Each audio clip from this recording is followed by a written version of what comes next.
Hey, so I woke up at about 4 o'clock this morning and I'm on my way to some meetings in Tucson at the Hilton Hotel in some business casual, but that's not the way I prefer to be. Anybody that knows me knows that I like hunting probably more than most other things in life. And so I just want to take a couple minutes and tell you guys the story of the first deer that I sort of got myself, and just wanted to start a little series of hunting stories to share with people. So growing up in Arizona, it's pretty tough to see a deer or get a deer sometimes. I remember the first probably 3 or maybe even 4 deer seasons that I went out hunting with my dad and uncles and friends. I never saw a buck. I hiked and hunted and saw does and never pulled the trigger, never even had the chance to pull the trigger. And so later on, when I was probably about 16 or 17 years old, we were hunting Coues whitetail south of Tucson in some mountains called the Sierra Colorados.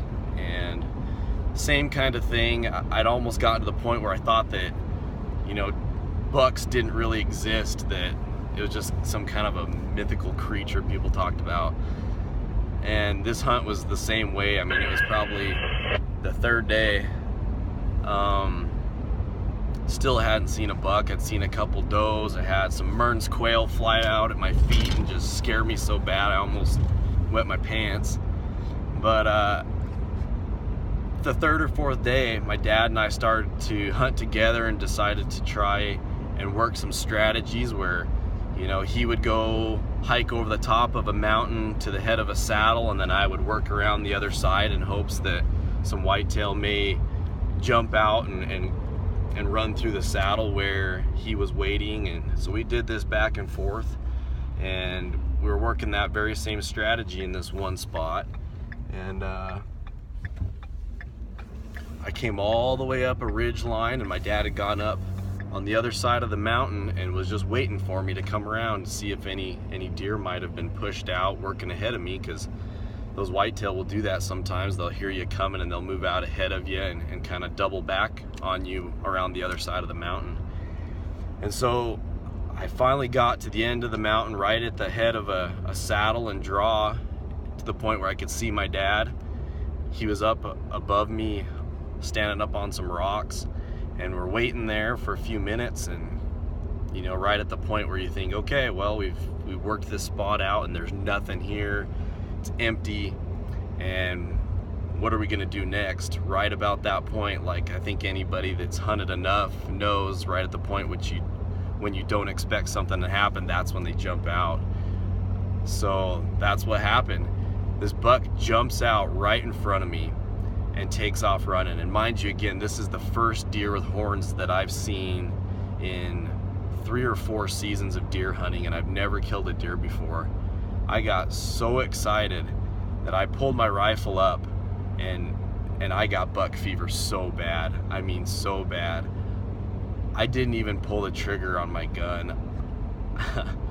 I took the safety off, and in my mind I was shooting like crazy, but all I was doing was running the bolt, jacking a shell out, a live round on the ground, and put in a new live round and aimed at the deer, and then just jacked another bullet out. And before I knew what was going on, I had 3 shells laying on the ground, 3 live bullets laying on the ground next to me. And luckily my dad is an experienced hunter and he was shooting.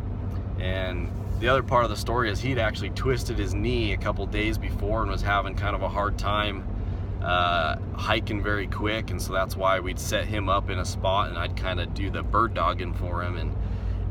And luckily he was shooting straight, and he saw this deer go through a patch of ocotillo and then into a thicket of mesquites, and he said, I think I got him. He went down over there. I haven't seen him come out. And by this time, I'm finally trying to gather myself, and I'm picking up all my bullets off the ground, feeling like a total idiot. At the same time, I'm still pumped full of adrenaline. I mean, my left leg is just shaking uncontrollably. I can't even barely stand up on my own. And he's like, Zach, you need to get over there right now. Get your gun loaded up and get over there. He said, I don't know where I hit it. He said it was on the run and he hasn't come out of that thicket, so get over there. And he says, I'm just gonna stand on this rock and wait and watch. So I finally somehow gathered myself together and got my gun loaded back up, and through the embarrassment of what I had done, I don't even think my dad really noticed, but I started to head over there into that thicket and went right through the ocotillos, looking on the ground for blood and hair and anything that might be a sign of where the deer had been hit, and nothing and nothing. And I keep going through the ocotillos, ducking underneath them, and I get into that mesquite patch, and I look over there and I see something stand up and look back at me, and it's that deer, it's the buck.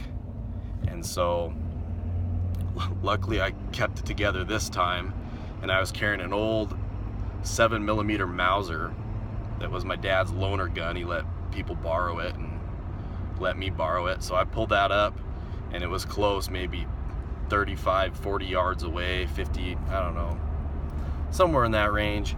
I pulled up and put the crosshairs right on that deer's neck and pulled the trigger, and he went down like a ton of bricks.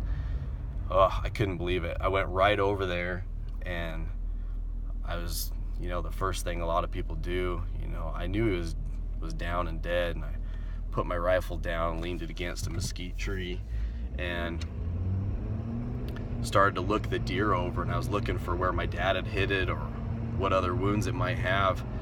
And I realized that its tail, the whitetail, the big fluffy whitetail that they flag and put up in the air when they're spooked and run away, was laying on its side, on the side of the deer, on top of it. And I picked it up, and there was just one little teeny tiny strand of skin or sinew that was attaching it to the tail. And I looked, and where the only place that my dad had hit it on his shot was right there where the tail meets the body. He just cut the tail off, just creased it, cut it off, and it was just held on by just one little strand. So the deer really was not mortally wounded at all, but I think it felt that and stunned it enough that it just stopped and crouched down on the ground, not knowing what to do, since it was kind of a young whitetail. And I remember yelling to my dad, you shot his tail off, you shot his tail off. So it was pretty funny. He finally made his way over to me, limping along, and we had a pretty big celebration and some high fives, and sat down in the hot Arizona desert. It was the early season hunt in October and pretty warm out, and we sat down and took it all in, and the sights, and talked about what we had seen. And my dad gave me some ribbon, made fun of me a little bit for me not shooting and jacking the bullets out of my gun, and talked about what kind of a drug buck fever is and how awesome that experience was. I always look back on that. Luckily things haven't been like that since, and I've learned a lot of skills and how to find deer a lot better than I knew back then, and been more successful. But that's a story I'll always look back on, hunting with my old man, with my dad, and also my uncle and another guy that kind of got my dad and his brother started in hunting a long time ago, named Bill Young. And so I just want to encourage anybody that listens to this to get out and make some memories. Take your friends, family, sons, daughters, brothers, sisters, get out and have great experiences that you can look back on and that will teach you stuff. So anyways, thanks for listening. I appreciate it, and have a good day. Bye.